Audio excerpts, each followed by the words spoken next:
welcome into the 90 plus 2 podcast. I'm Sammy St.Jean, and that is Jeremy Strano, and this is the crossroads between pundits and fans. We are aspiring soccer journalists who have a love for the game, and this is our starting point. And now we are at episode 5, halfway to 10. We are halfway to a decade. It is just fantastic. Jeremy, how are we doing? We're doing good, Sammy. It's actually really beautiful here on the campus of Syracuse University today. It's a lovely day. Spent a lot of days filming, lugging cameras around, so it's nice to finally come home, crack open a nice little Fiji water, flip open the laptop, and no, not an ad. No, I'm Voss over Fiji anyway. I'm a little more bougie, but yeah, good to see your beautiful face and talk to these beautiful people about soccer. And today's kit, I don't know if you see it here, but I'll show it in the viewfinder as here. We got a little bit of an Australian League kit. We're going with the Melbourne Victory. So a life goal of mine is to get a jersey from every country in the world. So I have England, obviously we united. I got US, I got Italy, I got France. So one day I was like, I need Australia. And thank God to the seller on eBay that was selling a Melbourne Victory kit. It kind of looks like the Arsenal badge. I know. I was getting worried when you first popped up there. But no, shout out to Melbourne Victory. They're kind of my Australian club, I guess. I don't know, but I just like the kit. Hey, when my new kit comes on the 28th, I might have to request. Mine got shipped. Mine got shipped today. I'm so excited. We should reveal them on an episode. We could do that. We should do that. I might need to not wear a shirt and tie for that one. Oh no, might have to actually throw the kit on. I'm excited. I'm excited. So let's jump into the Champions League first. We're gonna go Champions League, Europa League. There isn't a whole lot of drama, not a whole lot of tea for us to get into. Some minor tea, not much. But then we'll jump into past results, some other stuff, and then we'll round it home. Alrighty, jump in. Champions League. Let me just start with a good old laugh. Ha ha ha. Chelsea is done, and I am happy. Sorry, Philip. But oh my God, two of my locks were literally Chelsea losing this past weekend, and they both hit. So it's fantastic. And honestly, I don't think it falls on Lampard. I really, really don't. I thought he managed the game fairly well considering what he had and the form his team was in. There was just a lack of quality in that final third. There was just a lack of interest from some players. Real Madrid never felt like they had to try. Madrid. Real Madrid. Never felt like they really had to try all that much. And that was my big complaint, I would say, about all of these ties, that aside from the Milan-Napoli game, there was never any point where the other overall aggregate scores ever felt in question. So although Inter-Benfica was still a fun watch, I still got some excitement from watching City-Bayern, there was never any overall doubt. And part of that makes me question, should the away goal rule come back? Just in terms of overall excitement of second legs. Yeah. I've always liked the away goal aggregate because it's okay, they scored 2 at our place. We got to go, got to score at their place, right? That's how I always looked at United games. I'm like, okay, well, we're going to talk about, a certain United game that happened today we're talking about it yesterday. Yeah, no, I like the away goal. It gives you a little bit of a motivation going into a visiting building. It's like a double-edged sword, but it's one that I don't mind taking up as a player or a coach. I think it kind of gives you a little more oomph to to play at an away stadium. Also, if you're looking at Real Madrid, they're one of those teams that are just consummate professionals. When they get into the Champions League, they know when to turn it on. And when they feel threatened, and I've heard this from other pundits, other people, when Real Madrid feel threatened, they have that extra gear. When they feel like there's a threat that they might actually lose, they never felt threatened against this Chelsea side. And Chelsea, you would say that as a team looked better than Real Madrid for the majority of that game. But Real Madrid never felt like they had to put any real effort into that. And my real only other note on this is I love Rodrigo. Rodrigo, he gets swept under the rug a little bit behind Benzema and Vinny. But I have this fantasy of seeing Mbappe leave PSG, go to Real Madrid and play with those two. Oh my God. Those three up front in 5 years' time, 3 to 5 years time, and then you take the potential midfield they're going to have if they get Bellingham with Tchouaméni, Camavinga, Valverde.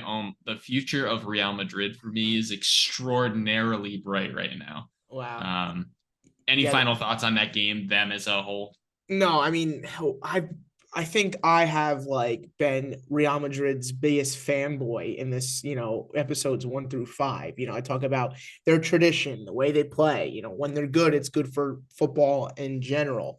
But no, yeah, like Rodrigo is a part of this young star boy wunderkind era, right? Like you got the Dude, he's a big game player. He's a big game player. The Rodrigos, the Vinny Juniors, the Ansu Fatis of the world.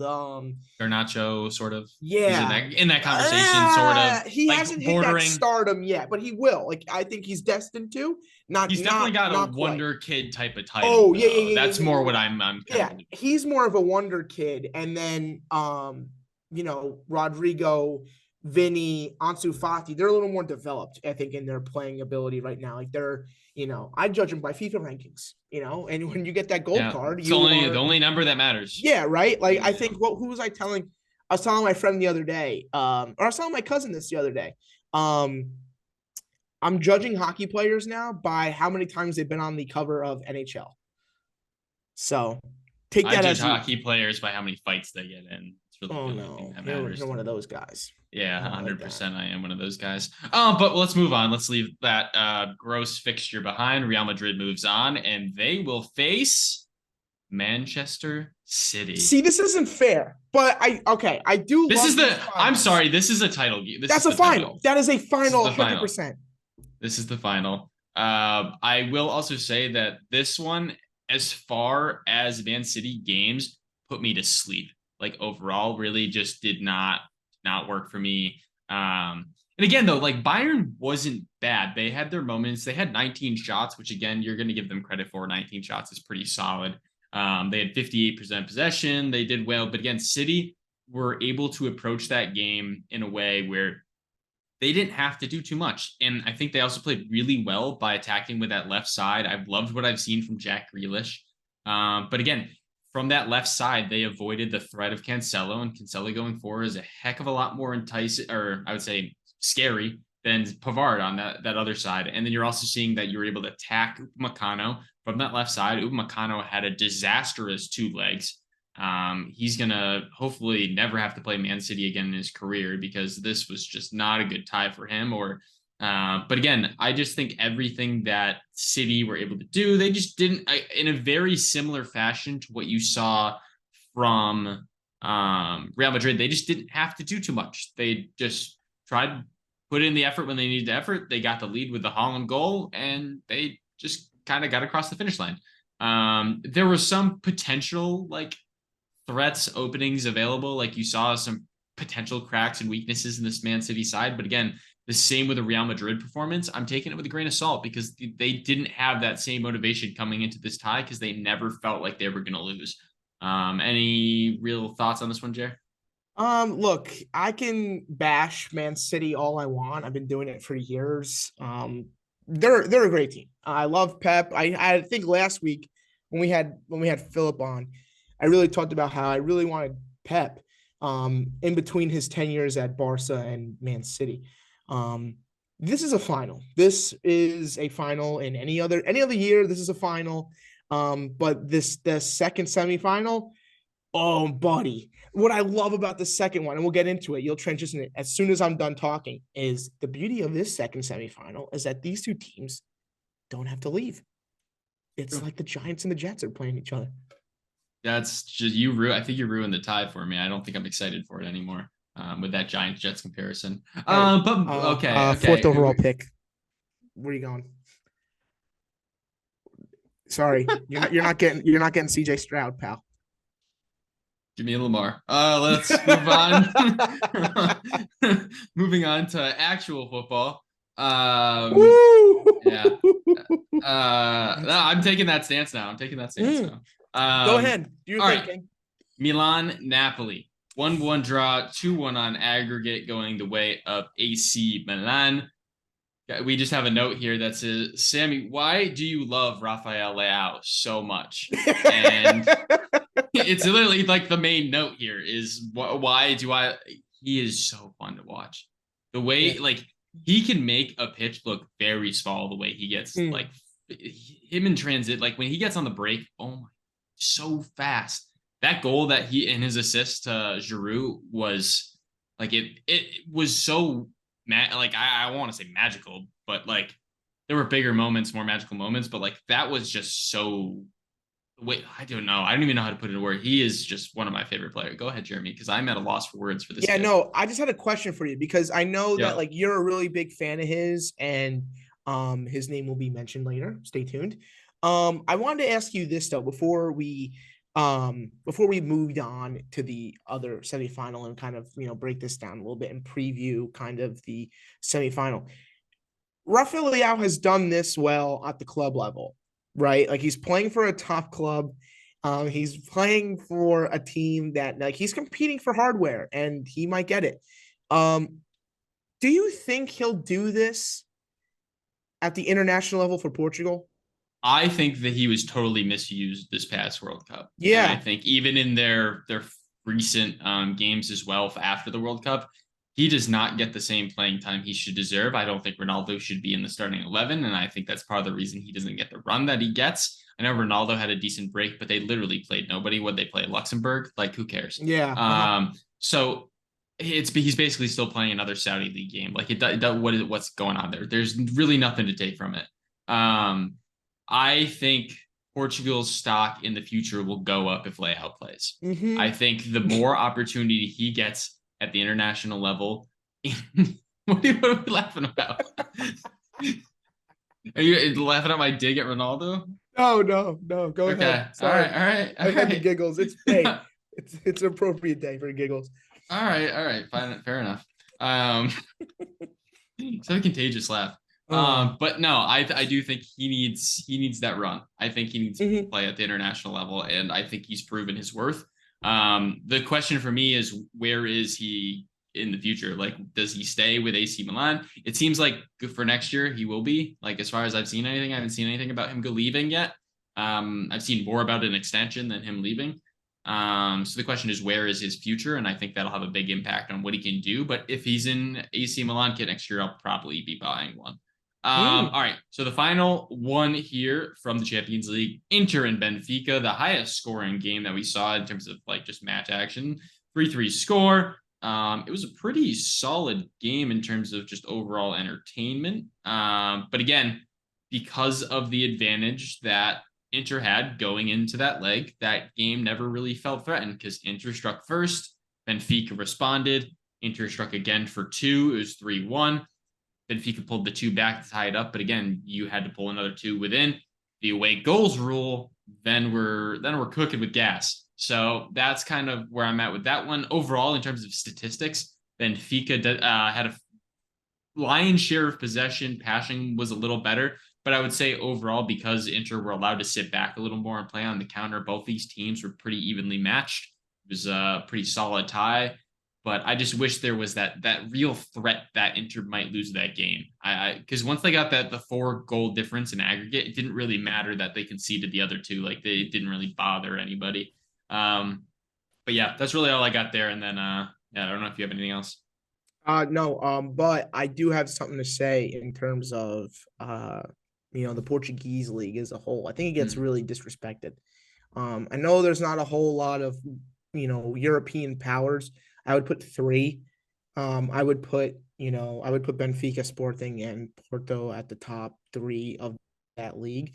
But there's some talent there. There really is. Like if you dissect those 3 teams and like look at their rosters, there's talent. Now, sometimes, in the case of Bruno Fernandes, yeah, they're gonna get sold to bigger clubs like Manchester United. And I'm sure Sporting's players, even Porto kind of go for more, developed. Same thing with Benfica. Sporting, I think, has the better academy of the 3. I could be totally wrong. I think I would disagree about the Benfica part because the type of business they've done over the past few years in terms of the players they've turned around, like just simply looking at that Enzo Fernandez deal, turning such a minimal investment into the sum that they fleeced Chelsea right. for. And you want to see them spend that money, right? And eventually get better and just replace him. But my main point is, I think a lot of casuals sleep on the Portuguese league, and I don't think you should.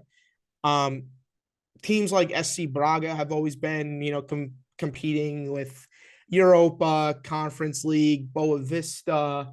There's a couple more. There's a couple more that really stand out as teams are just let me just go through the top. So honestly, Benfica is in first, as we mentioned that before. Porto's in second, Braga's third, Sporting's fourth, and then I don't know how to say this one, Aruca, and then Vitoria. But teams I don't even know if they're here. Boa Vista is 12th. So it's a league that's on the up and up, I would say. And don't be surprised if you see Portuguese leagues come this far in both UEFA and Europa League in the future. Yeah. All right. Speaking of Europa, thanks for the transition, Mr. Jeremy Striano. So we have our semifinals set, and I really can't laugh because Tottenham just was never we've been done for so long. We've only been playing in one competition for over a month now. So I can't laugh at United, but they are done. I can laugh a tiny bit because you guys already have a trophy, and the fact that this impacts you as much makes me kind of laugh. Because I've never tasted the joy of a trophy. But Roma advanced, they came through, and big ups to Dybala for his equalizer that sent it into overtime or extra time into that extra and then they dominated. Dybala scored that 89th minute, and then El Shaarawy came in and had the goal in the 101st. Pellegrini had the 109th, and it really just never felt in doubt there after that. So big ups to Roma, Jose Mourinho, future USMNT manager. Well done. And then Leverkusen, they advanced over Union Saint-Gilloise. Union Saint-Gilloise was actually really good in the first leg, fell apart in the second leg a bit, especially defensively. That was their big question mark, I think, coming to this game, was could they keep Leverkusen from scoring? Because overall, it seemed like they could keep pace on the attacking side of things, but defensively, they didn't really have it. Sevilla, I think Man United lost that game. I don't think Sevilla. I think Man United lost that game. 120,000%. Yeah, I'll let you talk about that in a sec, but the final one was Juventus and Sporting, and there's a lot of good news for Juventus, and I don't think they really even cared about the result of this game because they got their 15 points back temporarily, at least for now, after the recent ruling on their point deduction. So they are currently in a Champions League spot as things turn out, and now after the most recent results, they're probably the favorite to win this competition. So things are looking very good for Juventus after a very questionable year. I personally wanted to see Sporting win. Coming into the Europa League, the quarterfinals, I thought this was the most intriguing matchup for me. I was most excited for this. I was hoping for a little bit more goals. A 2-1 aggregate's a little disappointing. Yeah. But again, two solid ties, two solid teams. But again, I guess I'll hand over the United Sevilla reigns to you and let you talk about your hero, Harry Maguire.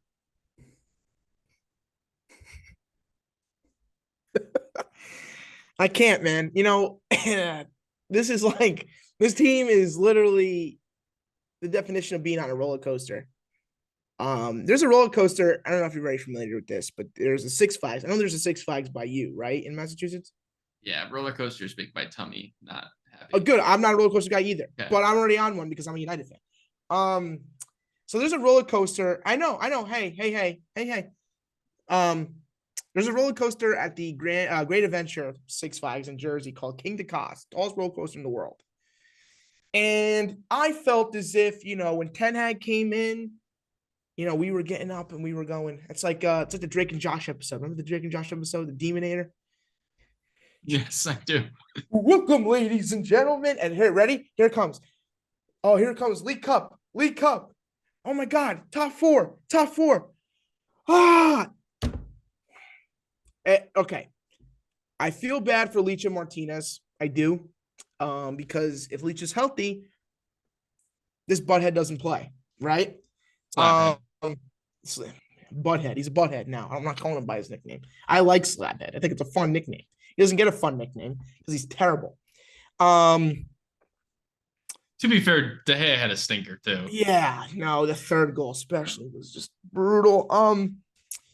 Yeah, bit of a roller coaster, man. Once you feel like you're at a high, you get a low. There's no perfect with United.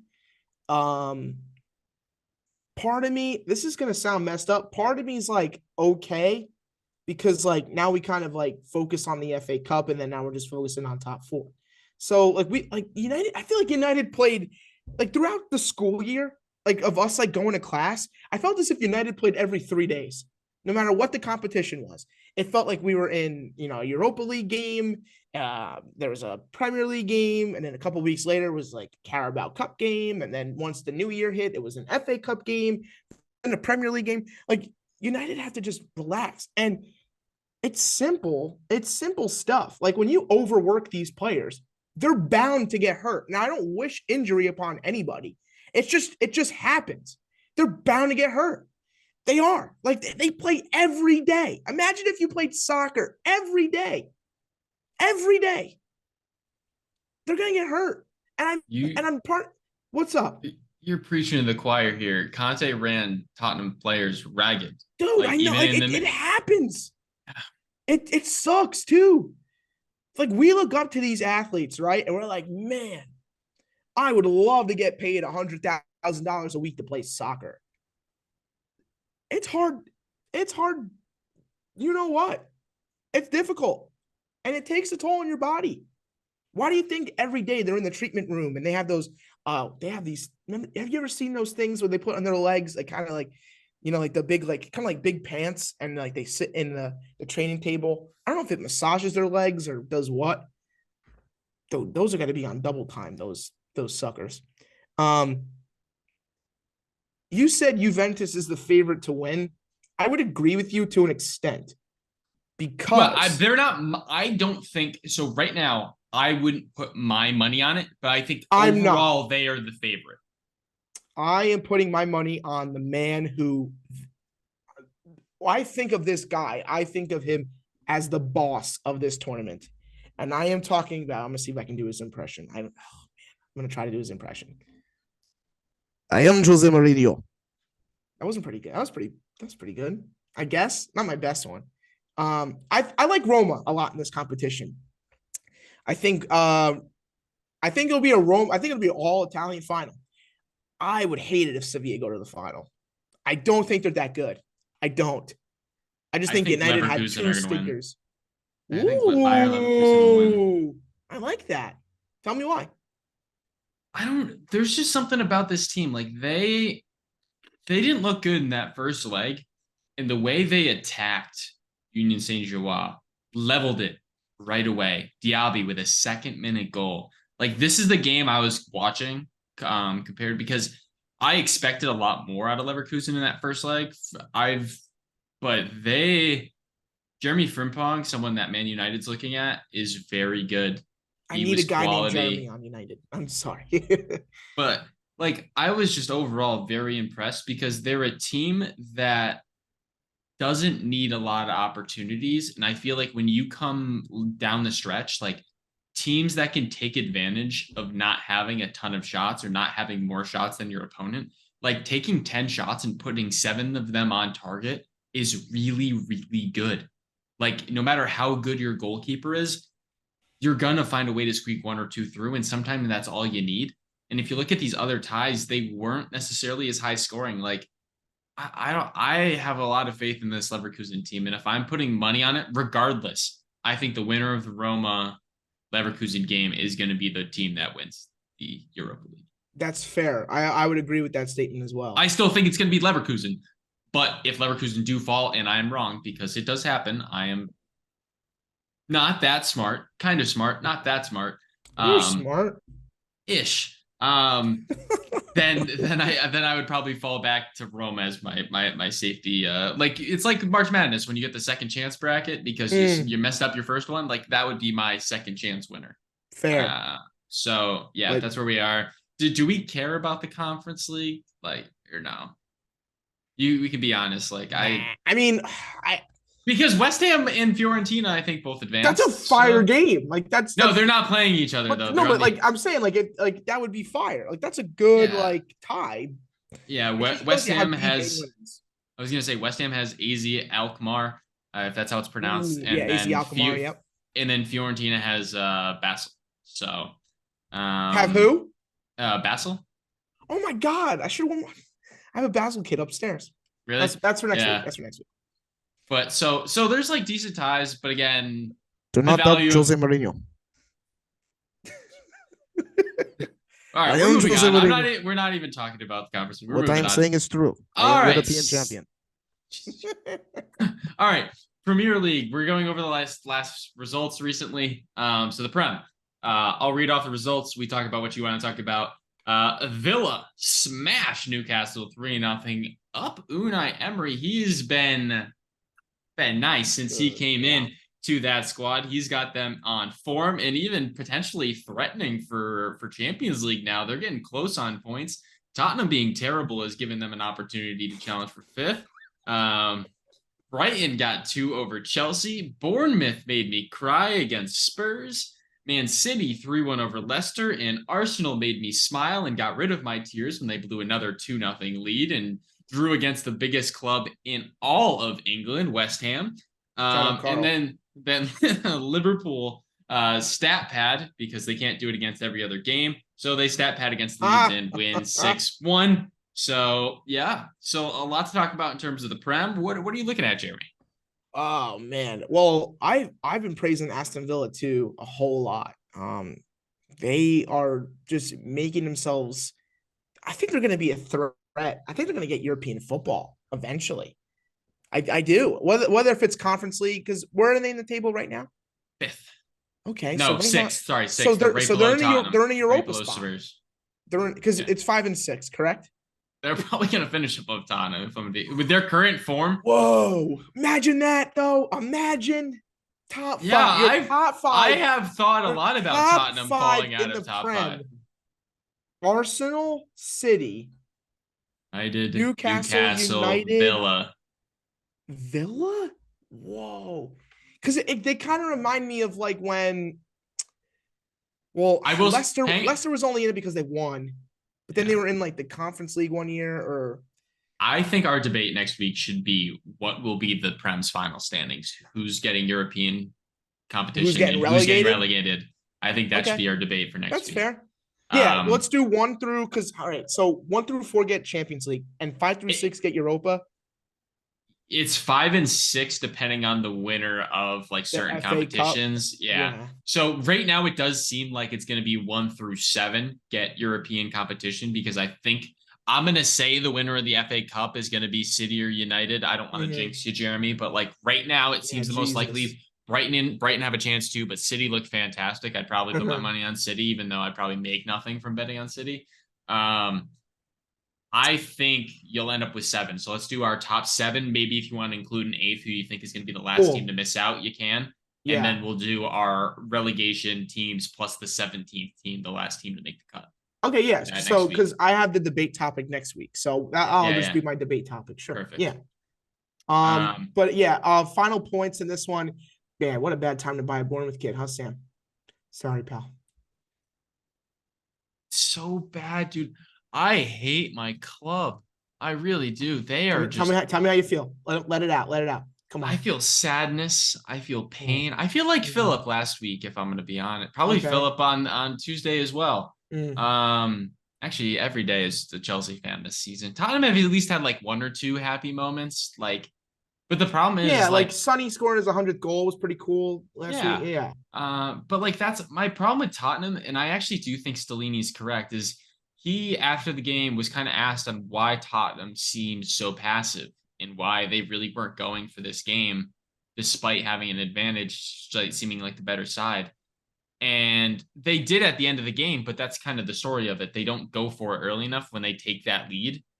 They put themselves in a bad spot. And what he said was, that's not tactics, that's on the players. That's a mentality that's ingrained in this club.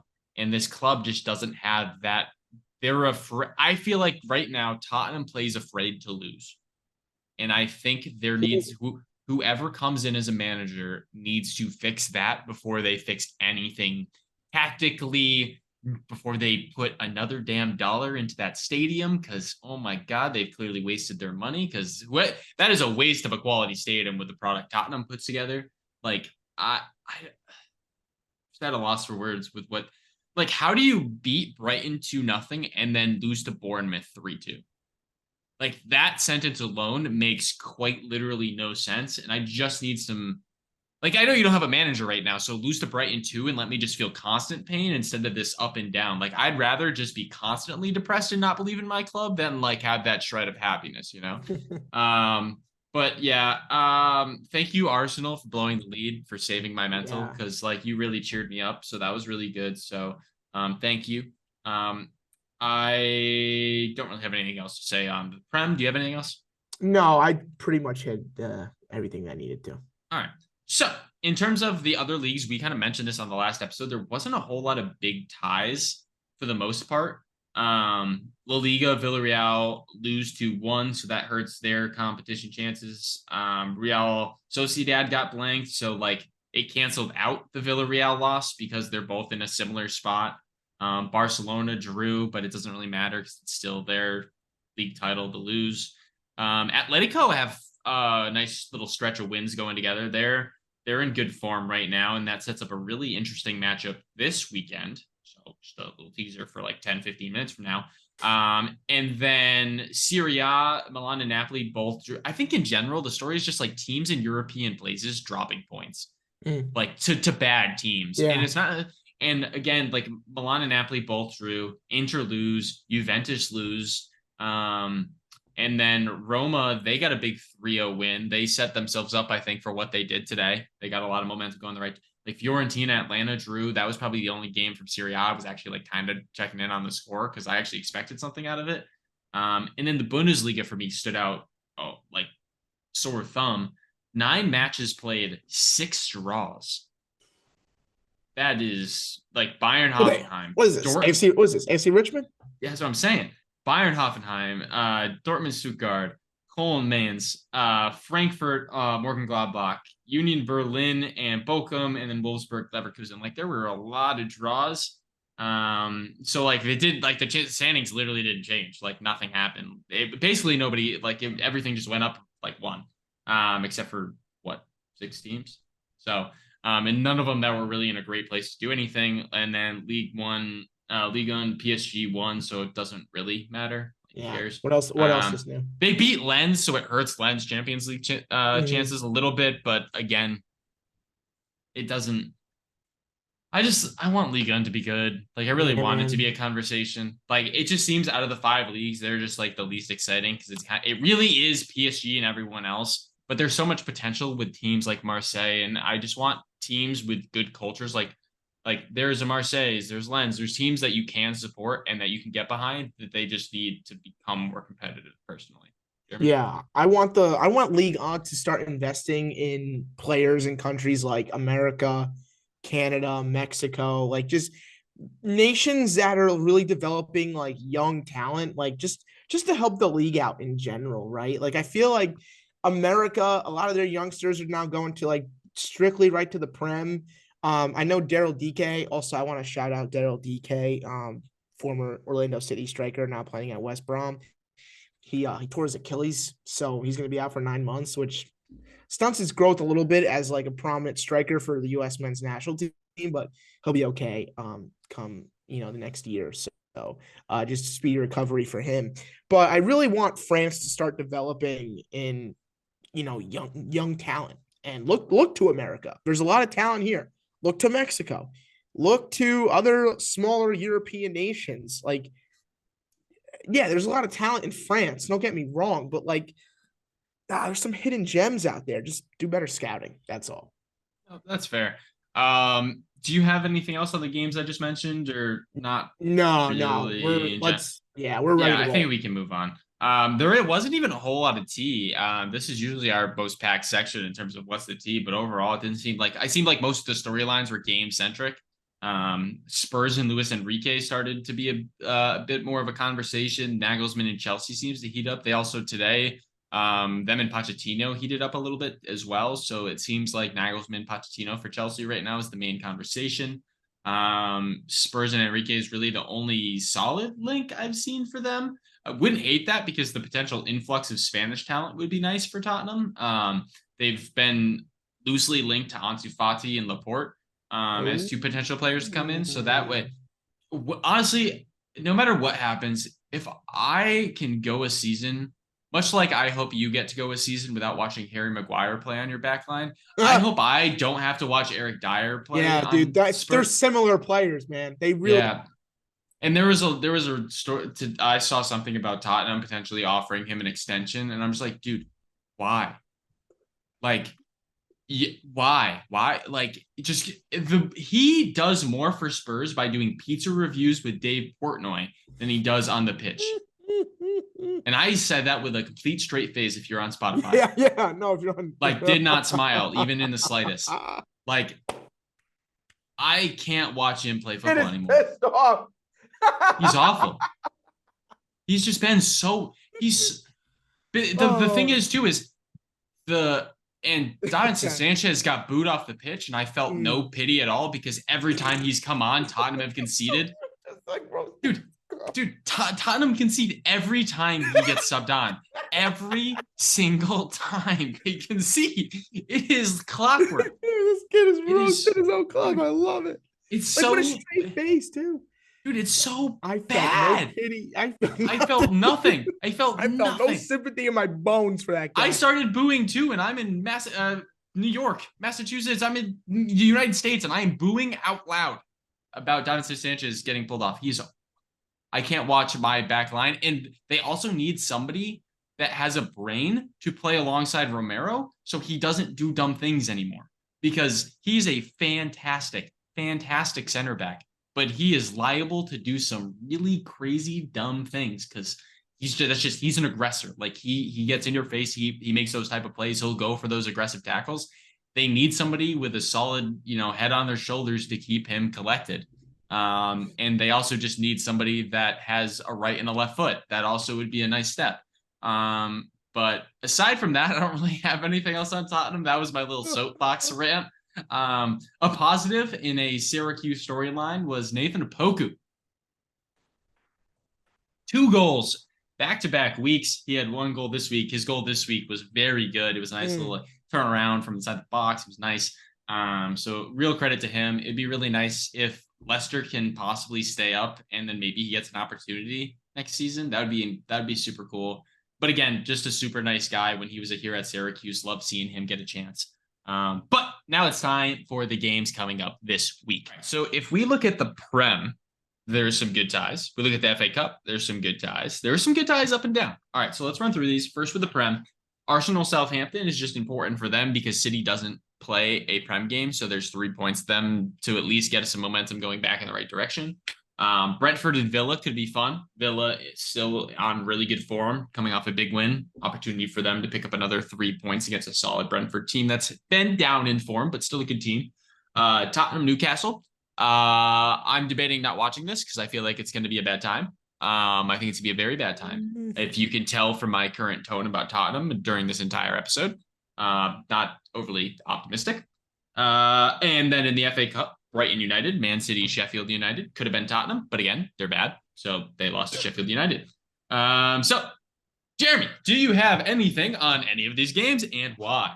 Well, I do. 2 of them are my locks of the week, which we will get into later. But I do, man, I love. It's easy to say I love Brighton United, right? Like, I'm excited. I think it'd be easy to say that for someone who wasn't a fan of United. It looks like it's a fun game. Yeah, I'll probably get more joy out of watching that game than Tottenham Newcastle. Really? And I don't think it'll be close. I think there's going to be a lot. I think I'm going to need to schedule an appointment with a therapist after the Tottenham Newcastle game. Well, yeah, I have connections. Yeah, I think that is going to do some real serious damage to my mental health watching Tottenham, a team that they could have been in the top 4 and Newcastle would have not been in the top 4. But they lost to Bournemouth. So yeah, that's cool. I love my club. Up the Spurs. But anything else on from games? No, let's keep it rolling, big man. Okay, good. Thank you for not making me talk about Tottenham anymore. Um, the game I'm probably most excited about throughout the entire weekend is Barcelona Atletico Madrid. I think that's going to Ooh, be a real fun tie. yeah. Sevilla and Villarreal also play in the Liga, so that should be a pretty good one, especially with Sevilla coming off a big win. Sorry, Jeremy. But momentum's in the right direction. They're not necessarily in the same level in terms of European football that they normally are in competing in the league, but Villarreal are, so it's a competition where they could, maybe knock Villarreal off, get some momentum going back in the league. Go up Villarreal. There. And up Atletico Madrid, if we're being honest. Oh yes. Um, but I think that one will be really exciting. Barcelona aren't really being tested in any other competitions right now, so this is an opportunity. They have a lot of chance to focus on the league. So I think if they're really at this point dropping any points, it's a bit of a disappointment for them. They're dialed in on the league. There's really no reason to lose games at this point, considering all the talent and all that they have going in their direction. But Atletico are in really good form. Won a lot of games in a row, at least 5. Can't remember the number off the top of my head, but I know it's at least 5. So it'll be a scary game for that. Oh, excuse me. Had a hiccup. Then Napoli and Juventus in the Serie A. I thought your voice was getting deeper all of a sudden. No. It'll be a scary game for them. No. Don't laugh at my hiccups. Napoli and Juventus. Try to scare me. So scary. Mortified. Napoli, Juventus, Atalanta. I'm just helping a brother out. Atalanta, Roma. So that's another two pretty solid games. Napoli, Juventus for very obvious reasons. Because now that's 2 teams in Champions League qualification spots with Juventus getting their points back. So that should be pretty exciting. And I think Juventus have a point to prove after losing their most recent game. So I think they're going to have to step up and really show something to Juventus, who squeaked through by Sporting, but they had a bad game last in the league as well. They lost to, I believe it was Sassuolo. Was it Sassuolo? I believe you're right. I believe you're right. It was 1-0 to Sassuolo. So they're not in the world's greatest form considering what they were like a month ago. They were on a heater. So do you have anything on either of those games? No, but I think you make a great point with Juventus. I think they're going to get the ball rolling now. They're going to get some positive momentum back in their club and back with all the players. And who knows, maybe they make a run and maybe they get a trophy for it at the end of the year with some Europa League hardware. It's true. In the Bundesliga, there's another couple interesting games. Nothing overwhelming. There is actually 2, I would say, games that might actually be really worth tuning in, even if you don't watch the Bundesliga. And they don't include Bayern, which is why I say that. Bayern's product right now is more watchable than Tottenham's, but not overwhelmingly watchable. Leverkusen, Leipzig, big tie. Dortmund, Frankfurt, another really exciting game. So those will be 2 good ones. If you're at all curious about the Bundesliga, don't follow it at all. Those are 2 games that could be really exciting to watch. Union Berlin and Gladbach is also a decent game. I think the other 2 are a little better because I think Union Berlin should handle business, but could be wrong. I'm probably going to be paying attention to that Leverkusen Leipzig game. I think that has a ton of potential. But Jeremy, you have any? Yeah, well, I won't spoil, but one of them is one of my locks of the week as well. So I'm picking some heavy artillery for my fun segment here coming up. But yeah, another one coming in the MLS. So we'll wait and see. Well, so the other thing too is Leipzig is on 51 points in 4th. Leverkusen's on 44 points in 6th. A win against Leipzig could get them back in a potential conversation to make a run at a Champions League spot. Again, they could also invest all their time, attention, energy into the Europa League and maybe just forego if they really want to. But there is an opportunity to be competitive there and make a run at a Champions League spot should they get that essentially 6-point swing by getting the win and not seeing Leipzig get a win. And then you look at Ligue 1, there is actually some interesting games because anything with PSG puts me to sleep lately. So Lens and hey, I try to be. I'm cut and dry. Tell you how it is. No, you're fine. I'm not gonna lie to the people, Jeremy. I'm not gonna lie to the people. No, don't. I won't. Lens Monaco, a battle for third place. So that if you're gonna watch one game in Ligue 1, that would be the one. But then two pretty exciting clubs, a lot of history, some exciting potential as far as like the location in terms of Lyon and Marseille. PSG literally played the last place team in the league in Angers, so not really worth tuning into that one. But the other two ties should be pretty good. I think they'll be definitely worth tuning into. But do you have anything there? I'm really looking at that Lens Monaco. It's just, again, we want Ligue 1 to be back to where it was once before, and I don't even know if it has been really. To me, the Prem will always be number one in Yeah. Europe, but Well, Serie A was though. Serie A was. Serie A, yeah, absolutely. Italian football has been a juggernaut to begin with, and then obviously German football now, as we know, it's Spanish. Spanish has been dominant for a while, but again, France has some talent, and that Lyon Marseille game too. Me and Marseille. I've talked about Marseille, how I feel about them as a club.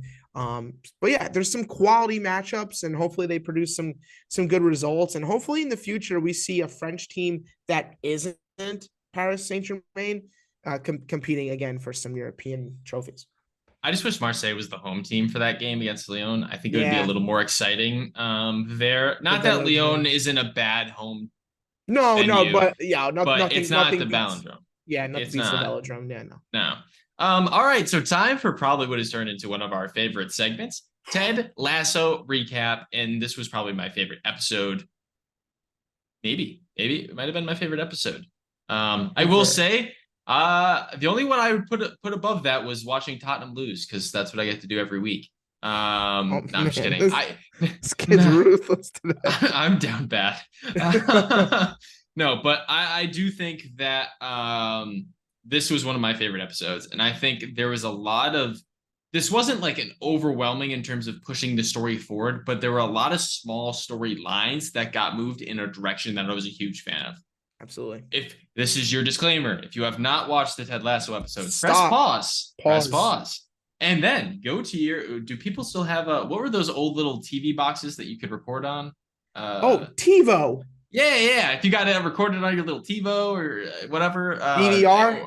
Yeah. The old technology. You get it on VHS. You go plug that thing in there and tune in. And then, you got a rotary phone too, pal? Yeah, probably. They're still on horse and buggy. Back to what I'm saying. Okay, off the beaten path there. But if you haven't watched it, go watch it. Come back, listen to us talk nonsense for 10 minutes about it. So favorite moment in all of Ted Lasso, and this isn't even like a question mark. Jamie teaching Roy to ride a bike was the greatest thing I have ever seen. That was exactly what I needed. Like that night, like wasn't like in a bad mood, but as soon as I saw that, like I was blatantly cackling. Like I full on lost it. It was the funniest thing I think I've ever seen. Overall, enjoyed how those storylines progressed. The Jamie Roy dynamic in general. Jamie this entire season is turning into a favorite character of mine. He has gone in the right direction. And I no longer feel as passionately about him not ending up with Keely at the end of the show because I still think it's going to happen. I still do. I think it's going to, I still think it's going to, no matter what's going on with her right now, I still think the end of it is going to see those two together. Especially the way Jamie and Roy both, the brief conversation talking about how they know about Keely, like, being with a girl and being with someone else that isn't them too. That was interesting. Rebecca had a magical night, a night to remember for her. So big ups to Rebecca. Beard was Beard. And I don't really think there's a whole lot else you got to say about that. I know you enjoyed his performance and he had a big instrumental part in making this episode possible in Amsterdam. So I thought that was really cool. Trent and Colin was one of the more surprising in terms of like it actually happening during this episode. I think predictable in terms of that Trent Krim was also gay. I think I knew that. I feel like I probably wasn't the only one, but Trent and Colin, they're bonding, them having a good time. I love that storyline. And Colin also being able to get that off his chest and in a setting that we get to actually see that conversation was really nice. Will and Higgins. What was that? Will hit Will just on the phone with his mom telling her, hey, and I had a threesome. Like, I thought he was gonna get with the girl because like you see her look at him and like they look at her, and like well because she was kissing a guy before, yeah. and I was like, oh When he yeah. said, oh my God. Higgins nailed it, by the way. Great performance to him. Well done. Well Oh done. goodness, yeah. And of course, Ted. The way I loved how he invented total football again. I thought it was so well done the way they did that with him having the trippy experience, even though he really didn't actually hallucinate because it was a dud. Um, I thought that was really well done, and I think it shows that he's actually starting to understand the game. And part of as a manager, I feel like in what I've seen since I've started to get into football, what works for managers is finding a system that works for you and works for your players. What they're doing right now is AFC Richmond and Ted not really having a whole lot of say because he doesn't know. Doesn't work for them. Obviously, they're not picking up results without Zava. Them changing to something like total football where they can rely on the talent that they obviously do have, that it seems like is being untapped because Obasanya and Trent, not Trent, yeah, Trent's great too, but not Jamie. Very weird people to mix up there, if I'm going to be honest. You have a lot of talent there, a lot of potential. They should be performing better. So if you go to a thing like total football that relies on the overall quality and completeness of your players, I think they could have some success, and I think it could give him some fluidity that maybe compares it to more American sports that he understands. So I think that would be good for him. I thought it was really cool that he figured that out while watching the Chicago Bulls like that. But yeah, I just rambled a lot. Jeremy, where are you at on the episode? First of all, I want to say to Brendan Hunt, it was a beautiful piece of writing. Like it was well done. Obviously, you tapped on that he and Sudeikis actually lived there. And they did a lot of comedy out in Amsterdam, and it's a second language for Brendan Hunt. He actually speaks a little bit of Dutch at the end when he's dressed up as Piggy. Piggy Stardust, baby. Piggy Stardust, man. Like I saw it come out of the van, I went, "Oh my God!" And he walks right on with the team, like to head home. The ending scene, or they're all singing Bob Marley, is pretty cool because that is Ajax's song. Is Three Little Birds. I actually have a Three Little Birds kit that's fire. It's really? Black, red, yellow, and green.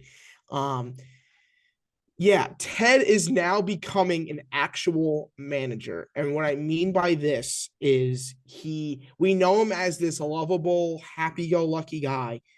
I think he genuinely wants to become like an actual manager now. I think he's starting to want to win.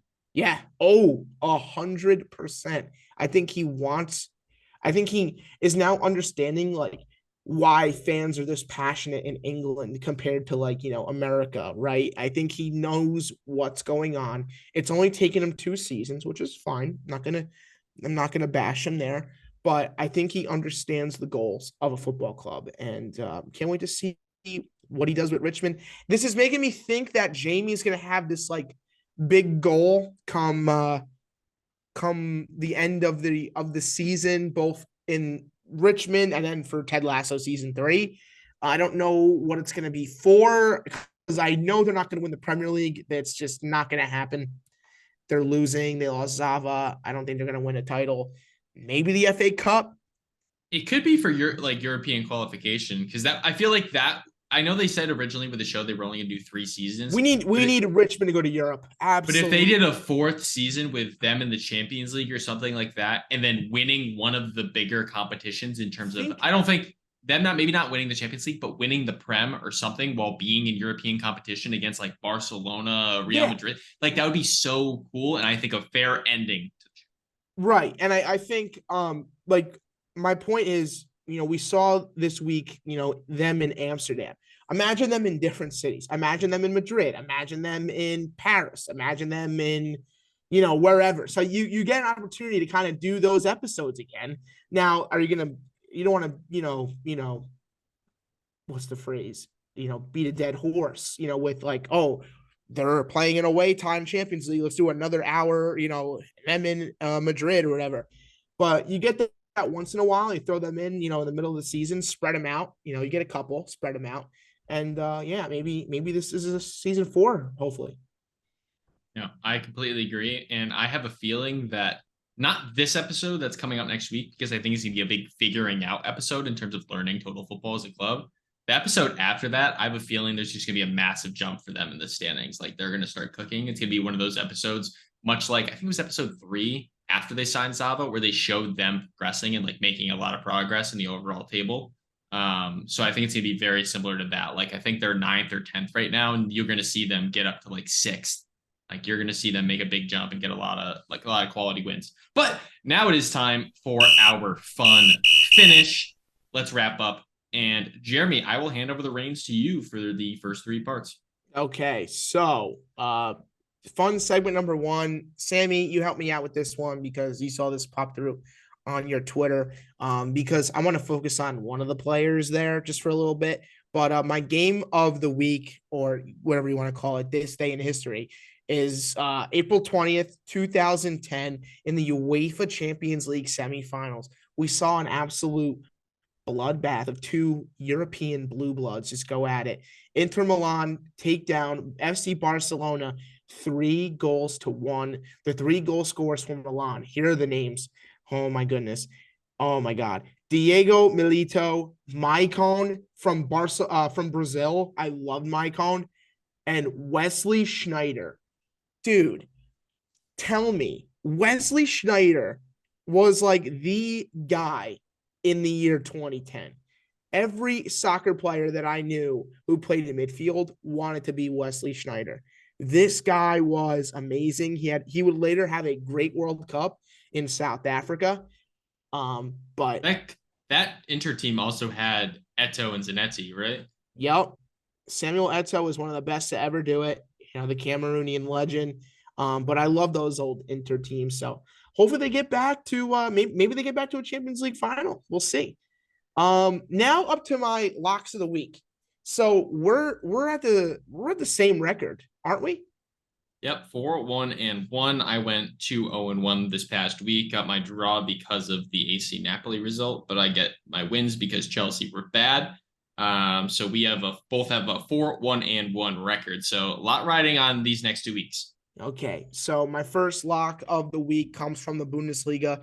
I have the second place Borussia Dortmund over Frankfurt. I'm going to continue have them just fire it back, keep Bayern scared. Have them keep the pressure on. Number 2, we're going to go with the MLS. I'm going to go with the best team in the West. Shout out to my buddy Mike Amami. We're going to keep the trainer rolling. I'm going St. Louis over Colorado.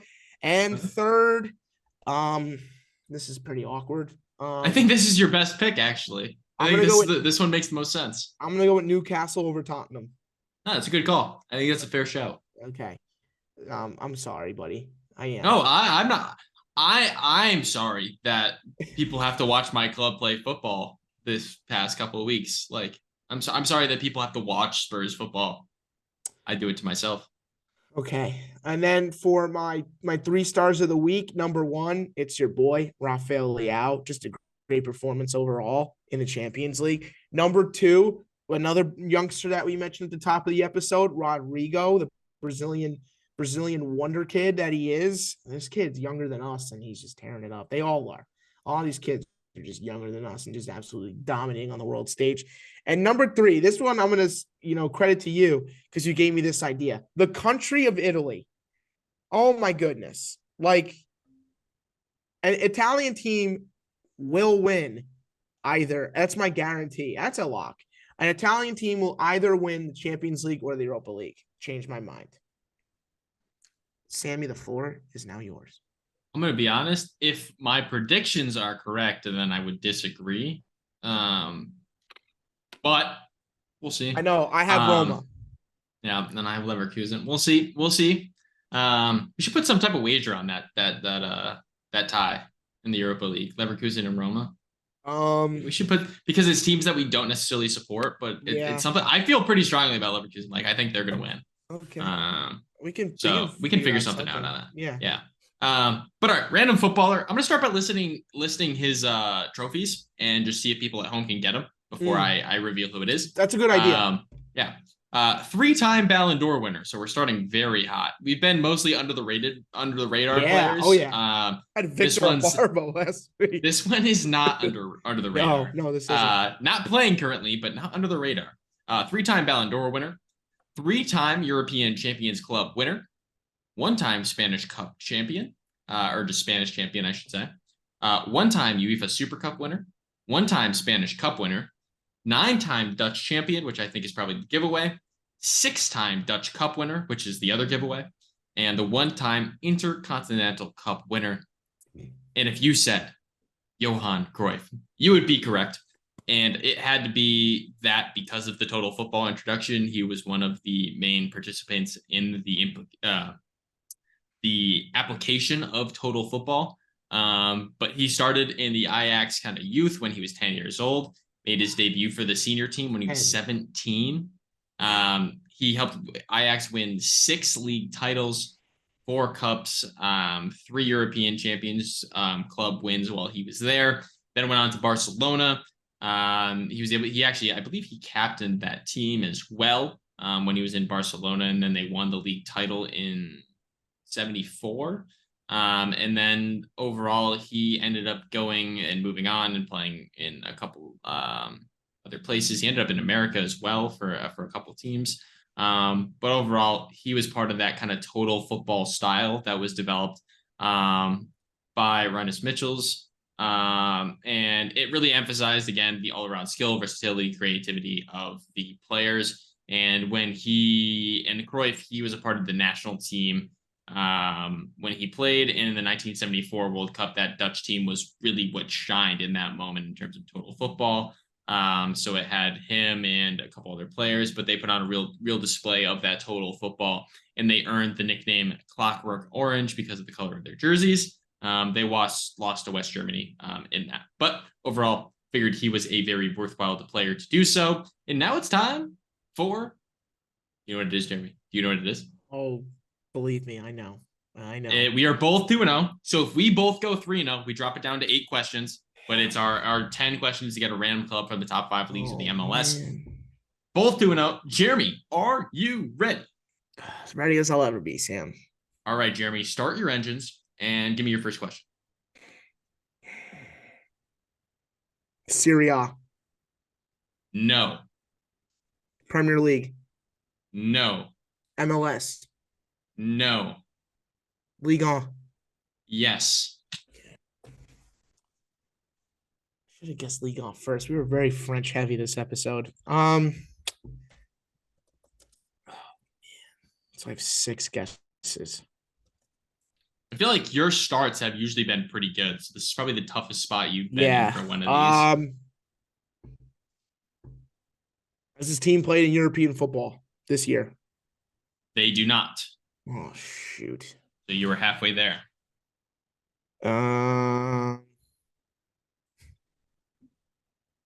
Does this team have blue in their badge? They do. I feel like that doesn't limit it too much. It helps, but there's a lot of clubs with blue in their badge.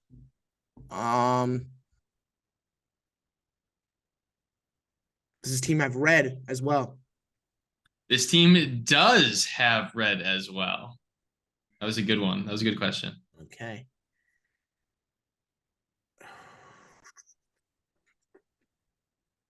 Does this team have a body part in their name? They do not.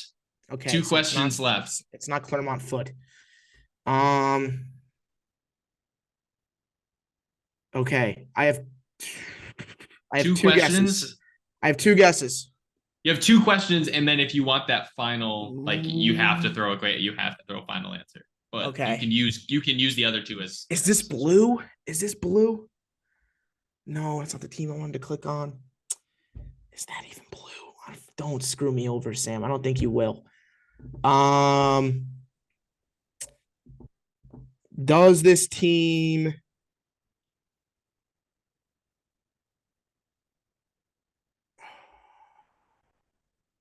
This is Jeremy under pressure right now. There's one question you could ask that would give it away, and I'm really hoping you ask it. Really? I don't even know. Yeah. Is that something to do with their badge? No. No. I'm also not going to count that as a question. Okay, I have a guess. Okay. Strasbourg. It is Strasbourg. Woo! And the question was it? are they in the relegation zone? Oh, okay. Okay, that's fair. Because they're the only club with blue and red in the relegation zone. So that was the question I was hoping you were going to get to if you were to throw a dart at a dartboard and get that one. But that is the club. Jeremy, you are now 3-0. And now we are one away from me getting it and potentially moving it, because that would have been your, like, you have to answer this correctly or you lose type of thing. So 8 might be that sweet spot. So we'll figure it out next week if I get it. Okay. But there we go. Move on to 3-0. And the debate topic of the week is, I've been seeing this also because FIFA's doing their voting now, Premier League Team of the Season. I will give my team first. Jeremy, you will give your team, and then any discrepancies we can debate it. So, first up. Forwards, Erling Haaland, Harry Kane, Bukayo Saka. Midfielders, Casemiro, De Bruyne, Odegaard. Defenders, Zinchenko, Thiago Silva, Botman, Trippier. Keeper, Alisson. Honorable mention, Rodrigo Bentancur. Please come back. I miss you. Our midfield is in shambles without you. I think if he didn't get hurt, my pessimism for Tottenham would be just in a much different place. Like, I would be much, much more positive, happy, because I think losing him and his ability to create comparative to everyone else on this club is so hurtful. Like, his loss was probably the most disastrous of any injury they've had. They've had a lot of injuries, including Lloris out, who's your main goalkeeper for a while. So I think his value goes underrated because he doesn't necessarily bag a ton of goals, but I think what he provided for Tottenham and the what he allows Harry Kane to do as a scorer, because when Bentancur is not there, Harry Kane has to do so much more creating that he kind of loses some of that punch he has in the final third and just being a goal scorer. Like, he has to drop back and play more as an attacking midfielder sometimes, which hurts his ability to score, which is where he's best. But Jeremy, let's hear your squad. Okay, so I will admit that I did some last minute changes to my defense because I had Varane in. You would have roasted me, so I took him out because I think I did roast you earlier today. You did, and I had 3 United players, and then after today, I'm like, 3 is way too much. So I'll start at the top. Actually, I'll start from the keeper this time. Okay. Keeper, Alisson.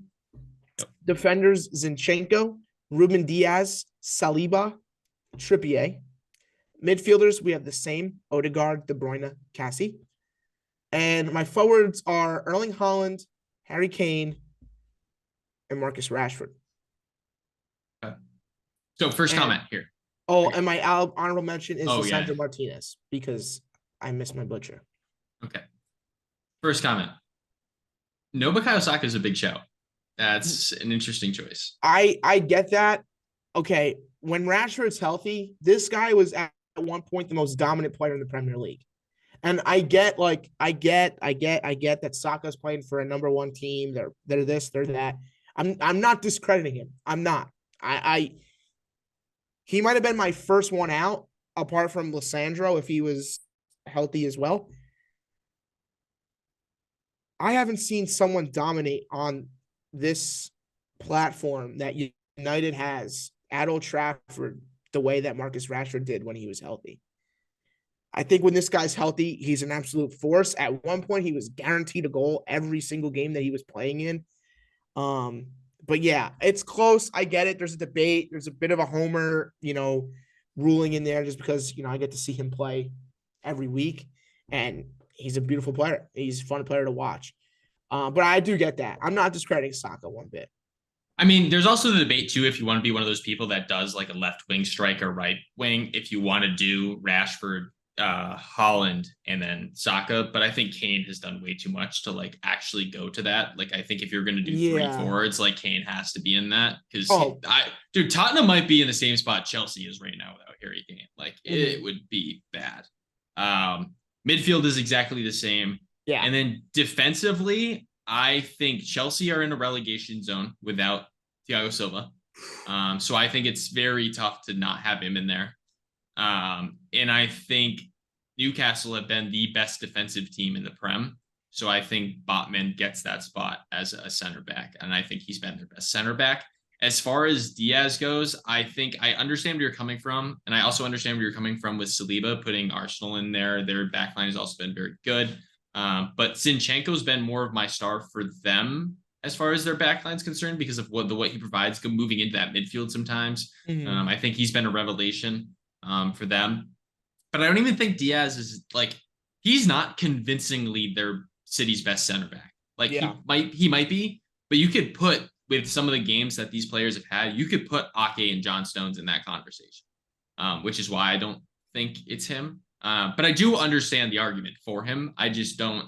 I think these other players stand out more from the rest of their team than the ones that you included. Because in terms of Arsenal too, you could also give it to Gabriel as a center back as well. He's been fantastic. It was literally a toss up between him and Saliba. That's kind of what I was basing mine off is if these teams didn't have these two center backs in terms of Saliba and Botman, where would they be? And I think they would be in a much different spot defensively than they are versus if you remove Diaz and Saliba.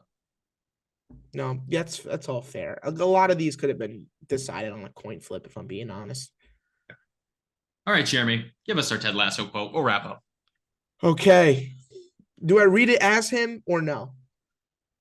Do what you like, man. I only hijacked this once because that speech had to be the last week. So do I read it with a little twang?